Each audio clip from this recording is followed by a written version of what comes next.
Let's take a look at number 4.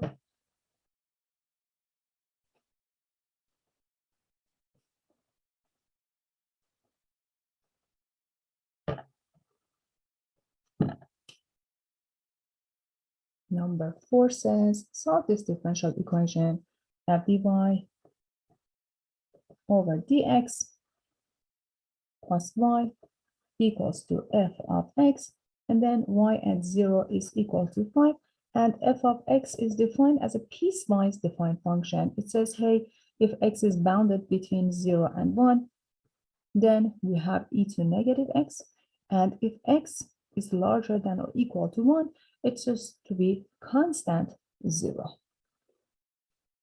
Very well. So do we have a separable differential equation? Is it separable?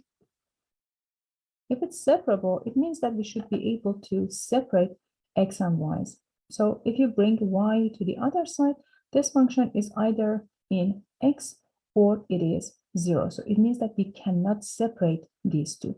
Here you get dy over dx equals to f of x minus y.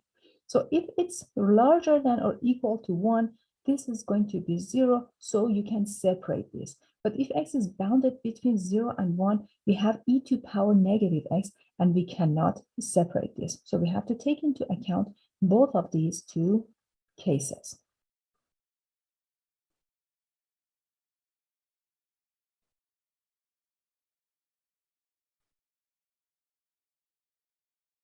So let us take a look at being linear.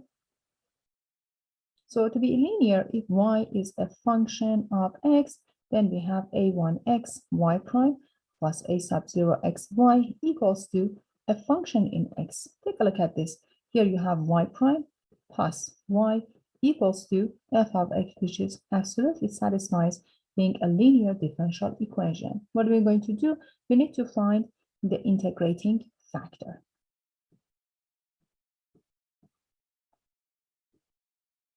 To find integrating factor, it is e to the integral. So the coefficient of y is just 1.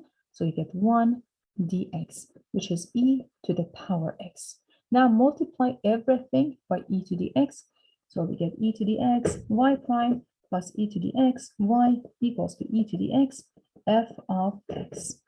So on the left-hand side, we have the expanded form of product rule. We get e to the x times y equals to e to the x f of x. So on the left-hand side, if you take the integral, this becomes e to the x y. But on the right-hand side, we have two cases. If x is bounded between 0 and 1, we get e to the x times e to negative x. Then we take the integral. If x is larger than equals to 1, we get the integral of e to the x times 0, which is just 0. So this becomes e to xy becomes the integral of 1 dx, which is x plus c. And if you are finding the integral of 0, it is just a constant. Let's call it, for example, k. Very well. So in each case, we have different things to work with.